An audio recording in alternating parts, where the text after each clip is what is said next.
Hi, so I'm Caitlin Sharpe, and I'm the registrar here at the Colorado Springs Pioneers Museum, and I'm so happy to join you all and talk a little bit about the history of Colorado Springs through quilts.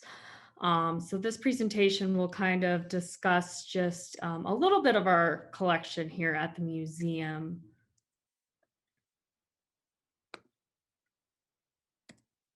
Okay, so quilts at the Colorado Springs Pioneers Museum.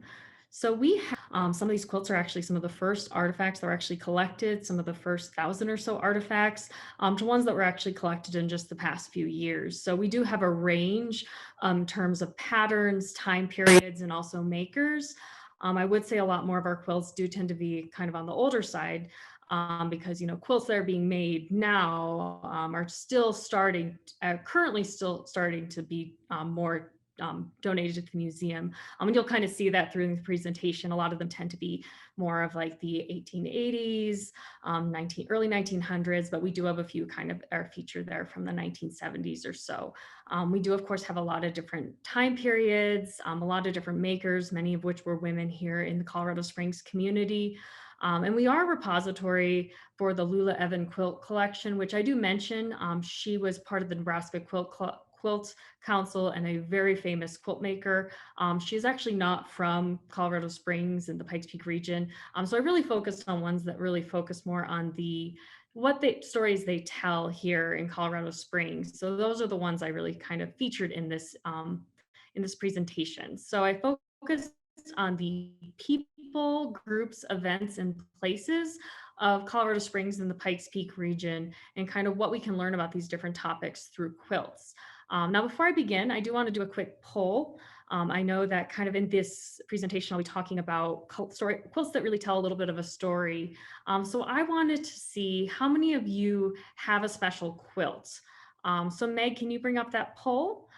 So if you have a special quilt, maybe that has been passed on through your family, maybe one that has a really unique story, definitely vote on those. I'm sure we have a lot of people who do have quilts. I know I personally do have a really neat quilt that my aunt made for me a few years ago, and it kind of features some really neat patterns kind of from Colorado. So it has mountains and cats and a few things that are kind of personal to me. So she made that kind of as part of her quilt group that she's a part of, and gave it to me as an anniversary present. So I know that's kind of a special quilt that I had.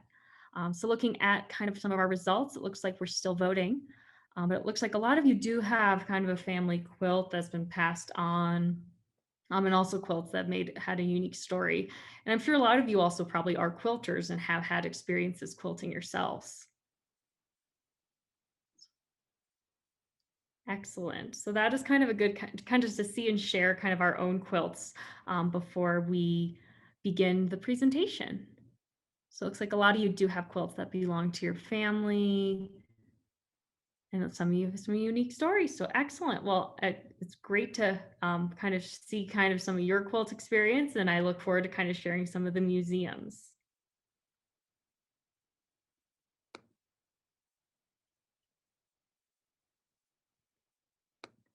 Okay, so the first quilt that I want to feature is actually from 1853. So it is probably one of the earlier quilts that we have in the collection. Now, before I begin, I did kind of organize these in the different topics. So first off, we're going to talk about people, some of the early people who made up Colorado Springs and the Pikes Peak region. So this one is actually from 1853. And it was made by Martha Rathburn Sprole of Cripple Creek. So Martha Rathburn Sprole actually came out here from Ohio. She was actually from Steubenville, Ohio, and she made this quilt when she was a very young woman out when she was living in Ohio, but was so important to her that she brought it here to Colorado Springs and Cripple Creek. She did spend most of her life in Cripple Creek, but her son, who actually donated it to the museum, Lyman Sprole, actually lived here in Colorado Springs and then donated this to the museum. And I thought it was really sweet that when donating it, he actually donated it in memory of his mother. So these quilts, especially these first two that I will be showing you, are really important because they were just made for common everyday use, but they were something that these people who were some of the first people who lived in the area brought with them from other states.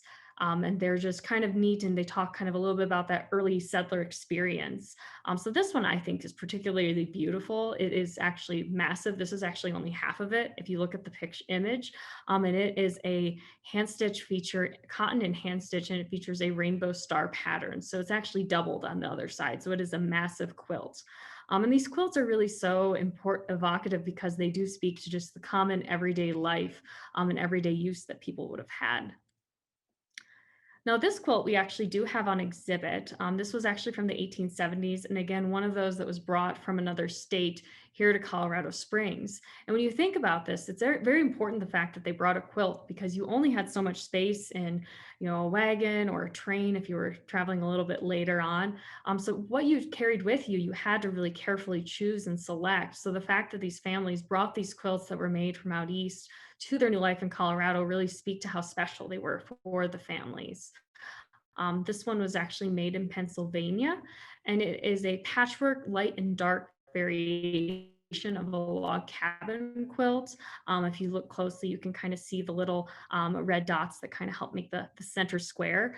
And this one actually is really unique because it has this beautiful calico backing that's very, very, very pretty. And this one's great because you can actually see it on display in our new COS at 150 exhibit. So it's actually one of the first objects featured in the exhibit and also on the online website. And it has this, talks about just the experience of women here in Colorado Springs. They were coming out to a new area and a new life.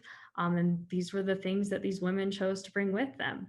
And this one was actually donated to the museum in the 1940s by Elizabeth M. Wishart, who was actually one of the descendants of one of the early family members. So it is just a beautiful quilt. And I definitely hope if you visit the museum that you can go and see this quilt. It's actually in that first case when you enter the exhibit. Now, I also, in looking at this, did want to talk about some of the important people here in Colorado Springs, and we do have two quilts owned by one, probably one of our most significant individuals in Colorado Springs history, and that is Helen Hunt Jackson and the Jackson family. So we have two quilts of Helen Hunt Jackson's in the collection. The first one is actually on display near the Helen Hunt Jackson house, kind of when you first enter the gallery. I've actually included the picture of it so you can see kind of how it's displayed. And it is a fantastic quilt because it is crazy. It's a crazy quilt. So it has a Field and Furrows log cabin crazy quilt. Because it's a crazy quilt, it features all sorts of different fabrics, so velvets and satin. This one in particular does have a lot of satin, which is incredibly fragile. So when you look at it, it is displayed in a very, very kind of particular way to help allow it to be preserved. But this is such a neat piece because we know that from the Jackson family history that it came from the sleeping porch of Helen Hunt Jackson. So it talks a little bit about, this is something that this everyday woman in Colorado Springs, who is also a famous author, had in her household, and has been passed on through her family. Now, I'll want you to kind of picture this one and see, it is a crazy quilt, which is just a really fun kind of way of making quilts because it incorporates a whole bunch of different cut patterns and fabrics.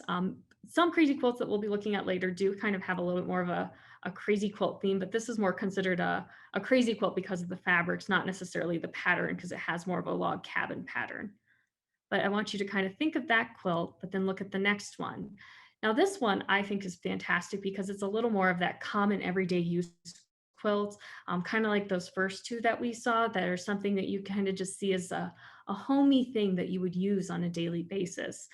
This dates to around the 1870s, and it was believed to be actually used in the bedroom of the Kiowa Street home of Helen Hunt Jackson, and it's cotton. So the other one had all these rich satins and fabrics. This is more of like a cotton everyday use, and it just has all these small 10-inch blocks that are 2-inch. They're very, very tiny, 2 inches, and they kind of have this really unique browns and pink coloring. It has kind of creates this neat overall kind of blocked pattern, but then also the little kind of individual hourglass and plain quilt patterns, which I think is just really fantastic. And this one we unfortunately will never be able to display anytime in the near future, just because it does have significant deterioration. So I wanted to be able to share it in this presentation to kind of give you all an opportunity to see it. And it really is fantastic and unique. And it is an example of one that we actually received relatively recently. So the first Helen Hunt Jackson quilt we received in the 1960s, when we received a lot of the items from the family, but the family has been kept kind of giving us items, and this one was actually received in 2017. So it is kind of does show you how we are still collecting kind of those older quilts. But again, kind of the connection to Helen Hunt Jackson is, of course, makes it extra special. Now this one is not technically a quilt, is more considered a coverlet. But I think it is such a unique coverlet that I wanted to include it. And this kind of just, again, talks a little bit about just the common everyday person's experience here in Colorado Springs. And it dates to a little later. It's from the 1820s to 1830s. And it was actually made up of a whole bunch of fabrics that was made by Joseph Espander, who was a tailor here in Colorado Springs. He actually originally came over from Bohemia and kind of modern day Germany, Czechoslovakia, moved to the United States, learned how to become a tailor, lived in Colorado Springs for a brief period of time in the early 1900s, moved back to kind of get some training in Chicago, and then later on actually had his own tailor shop, and then later on became the tailor for Fort Carson.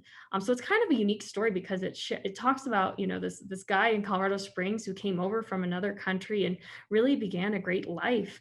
But the quilt itself was actually made by his children, believed to be his daughter Alice Maria Espander and actually his wife. So it's one of the women in the family actually made this coverlet, but they made the coverlet out of these unique pieces of suits that were actually from his business. So I think it's just a very fun piece to include because it talks a little bit about kind of the immigrant experience here in Colorado Springs. It kind of connects to Fort Carson and kind of his life as a tailor and kind of making his way in Colorado Springs in America. And it was donated actually by the son of Alice Maria Espander, Robert Espander. So it's kind of a very unique piece of Colorado Springs history. And it's very heavy, which I always think is interesting, but it makes sense because it's all these rich, you know, suits and tailored things that would have been made for men's clothing. And our final one that kind of talks about people is this really fantastic quilt that is from more of the monument area, so a little bit kind of our northern area of the surrounding area of Colorado Springs, and it began from the 1880s to 1820s. I'm thinking probably closer to the 1880s, just because that's when crazy quilts were so popular. And this is more of the typical crazy quilt style because you can see how it's just a whole bunch of scraps of different.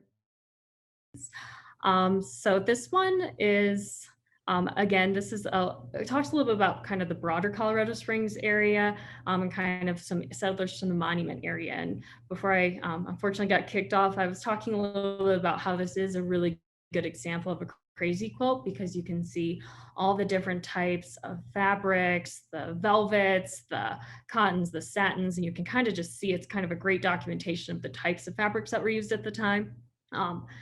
And this one is a very interesting quilt because it was begun by these early settlers to the monument area, Sarah Dunlop Curtis, who was the wife of George Harvey Curtis. And it was actually finished on later by the donor's mother, which I think is really unique. So if you're looking at it, you can actually see kind of the edges of it are undone.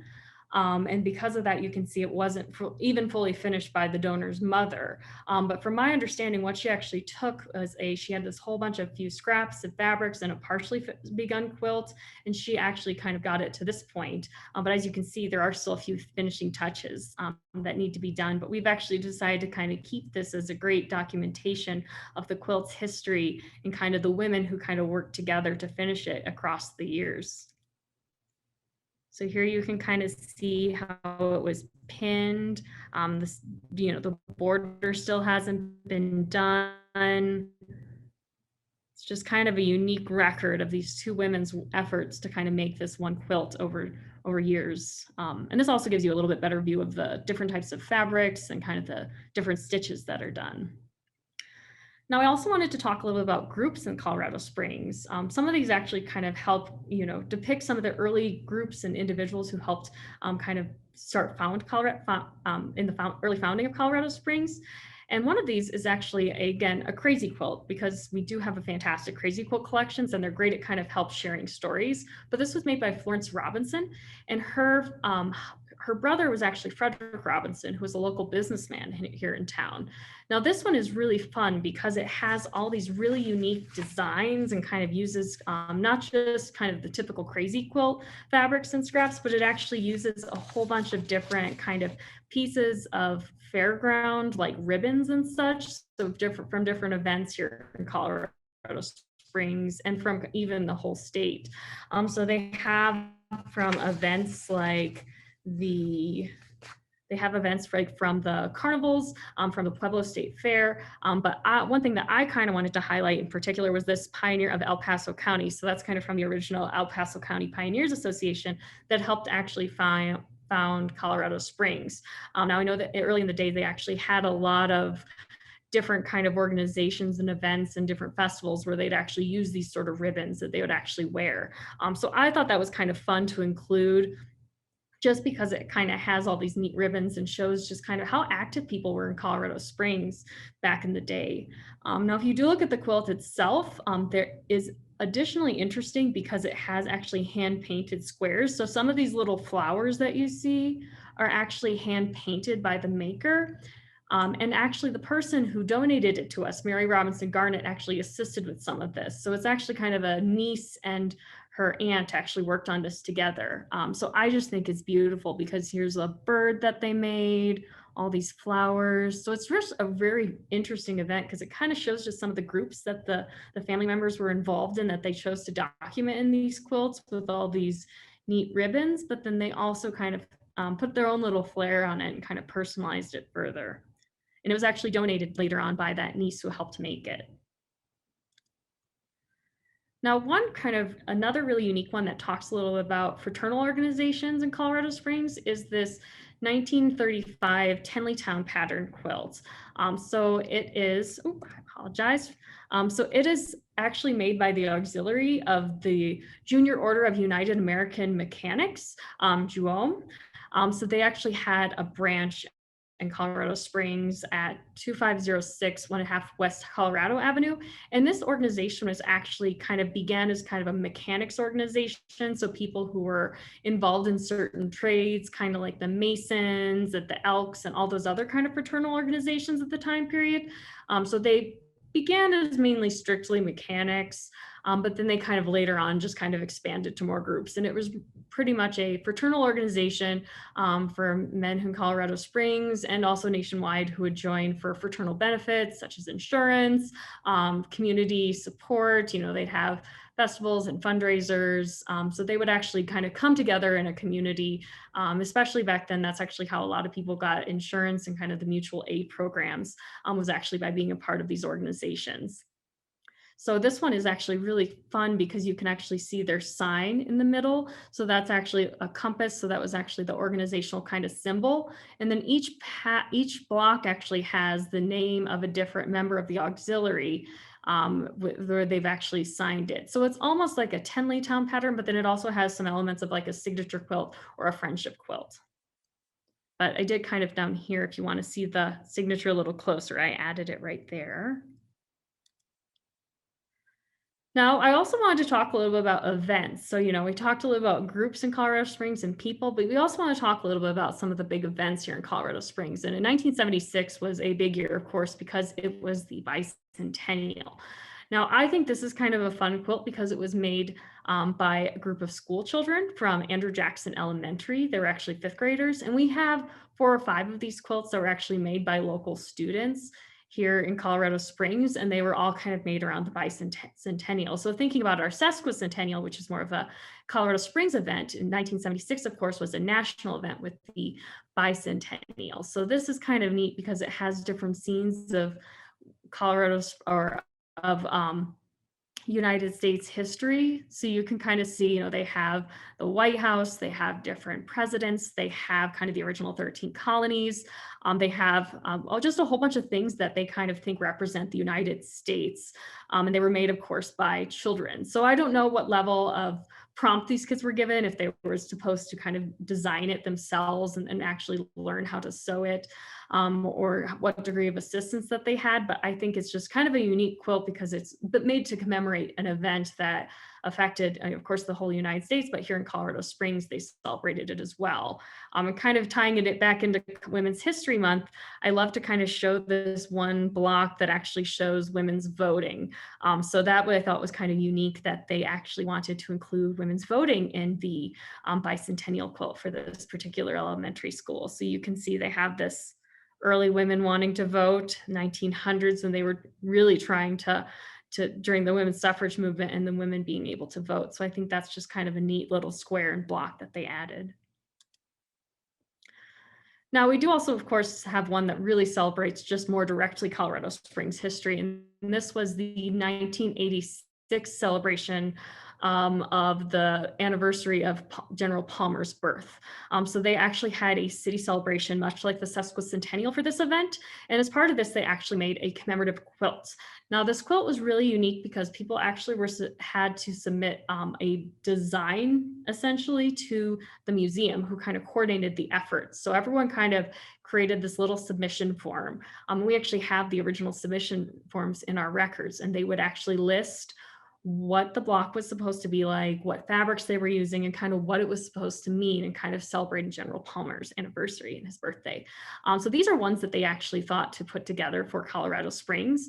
So you can, of course, see General Palmer right here. Of course, the very famous statue that we have downtown. They have the city flag, the balloons, so Labor Day liftoff, technology, and then a lot of them are actually, of course, which makes sense, a lot of more of like natural pictures of Colorado Springs and the mountains. But it is such a unique quilt because it was really a community effort. So, each block might have been designed by an individual, but they were actually made by a variety of individuals. So it seems like to some degree they actually had like you came to the museum and you would work a little bit on the quilt block, and then at the end it would be brought together. So it was kind of a unique community-wide celebration, a community quilt that was created for the Palmer Sesquicentennial Committee. So I thought it'd be really appropriate to include it for our Sesquicentennial Scholar Series. We also have ones that talk about places here in Colorado Springs, including some of the small communities that now are, Colorado Springs has been, of course, growing over the past few years. And a lot of times, some of this growth has actually been included in smaller communities and smaller towns that have been in Colorado Springs or Colorado Springs is growing near. And this one I thought was neat because it kind of ties the town of Peyton and Eastonville to Colorado Springs through the life of Paul Kleinschmidt. Now, Paul Kleinschmidt and his parents actually moved here from Iowa in the 1920s, and they settled out in Peyton and Eastonville, so kind of east on the Eastern Plains area of Colorado Springs. So it's very unique because when they moved there was, of course, the Great Depression. So while the family tried to farm, they weren't really able to make a go of it because of the Great Depression. It was just a very hard time economically for farmers. It was actually around this time that the city of town of Eastonville, which is around Peyton, no longer really became, it started to kind of lose population. It was kind of a bustling farming community kind of out next to Peyton, but over time it actually became, more of a ghost town, essentially. You can kind of still see some remnants around of the city, but it's not near what it used to be.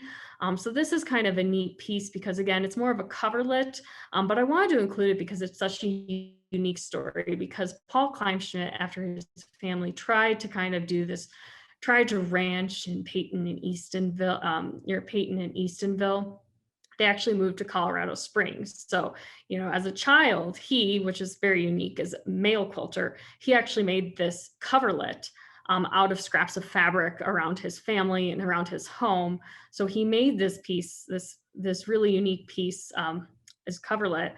But then his family actually moved into town right around that time as he was a young boy, kind of making this piece. So I would think likely with his mother's help. We don't really know any details on that.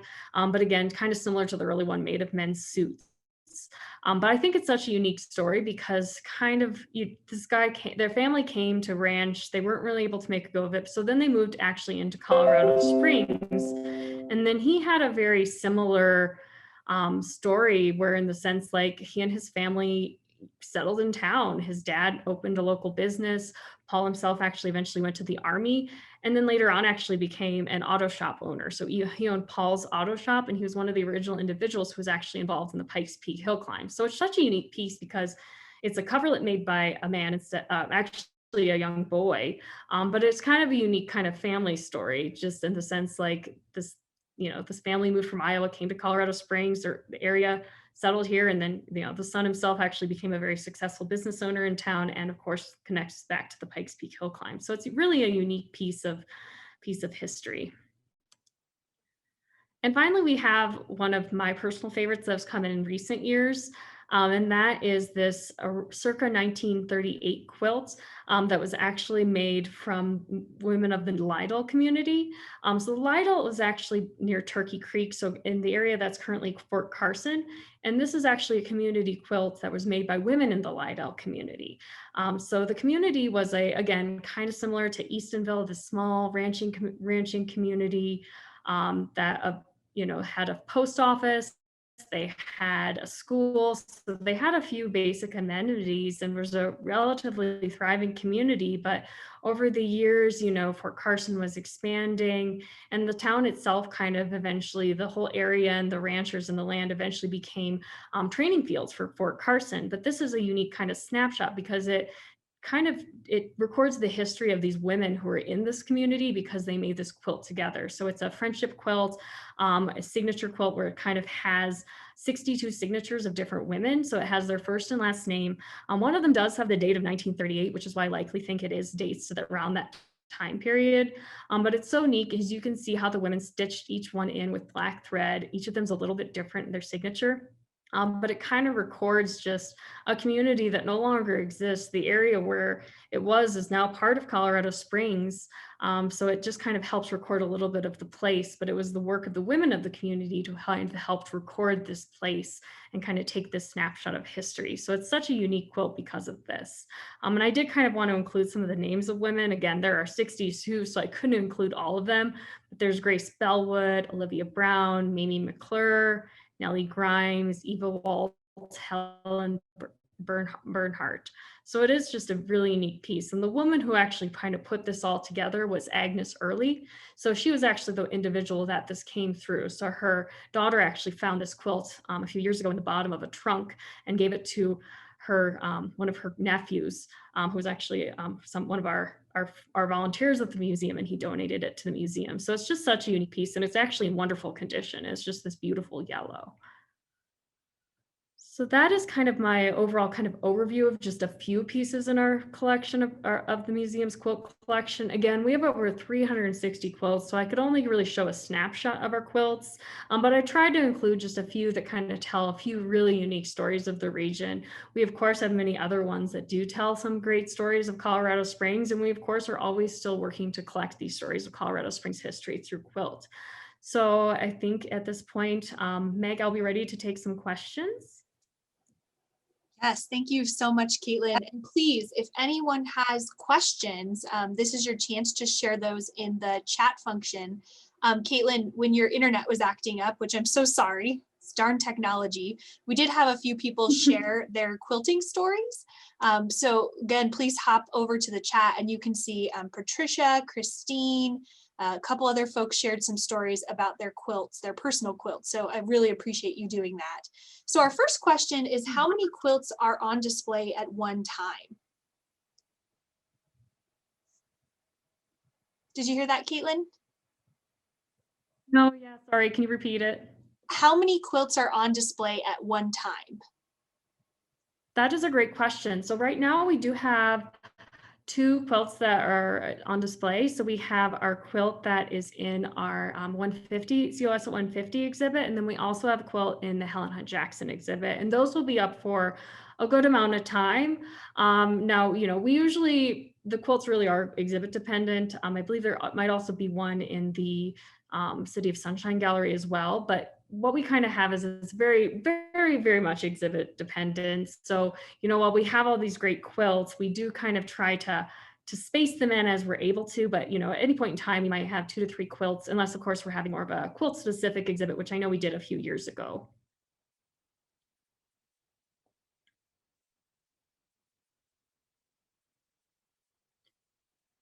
Sorry, Meg, I think you're muted. Sorry. Two people ask a similar question. What's the difference between a coverlet and a quilt? So quilts are more,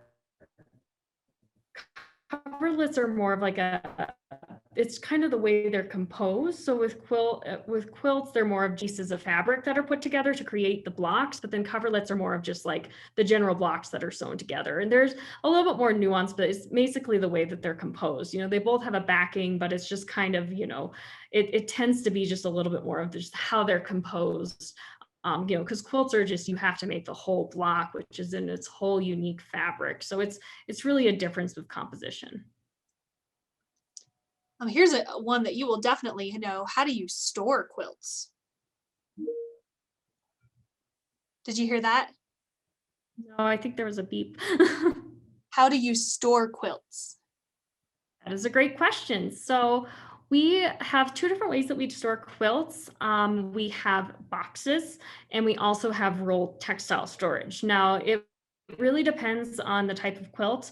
Rolled textile storage is not the best for quilts that are crazy quilts or like, satins and silks, just because it's such fragile fabric. I'm sure if some of you have worked with silk, you know that over time it just shatters just because of how it's made up. So we do have two ways that we store quilts. So we have the first off method, again, is the box. So we have these textile boxes that are made of special basically cardboard, but it's basically special boxes that are created. They're like a special archivally safe paper. And then in there, you actually have to put the quilt, but you have to put it in so safely. So you don't just like throw the quilt in the box and call it good. You actually have to pad it out with acid-free tissue. So you actually pad it out by creating these rolls anytime you want to make a fold, with the idea that you're not creating any sort of, long-term creases. And then you also kind of layer all the tissue just to make it a little bit safer. And the tissue is really great because it actually over time kind of absorbs a lot of the acids. So like when any sort of fabric disintegrates, or a lot of things disintegrate over time, they actually off gas. So you actually kind of helps collect that and help preserve it longer term. Now the rolling method is really fantastic, especially for cotton quilts. And it's ideal for a lot of quilts, depending on the fabric, just because you don't have to make all those folds. So you know how we make all those pads so we don't have to create creases. With the rolls, you actually just roll it onto a giant tube, and you kind of make sure the tube, of course, is not just a raw tube. It has Tyvek and then usually like muslin or tissue to kind of help pad it out and give it extra protection.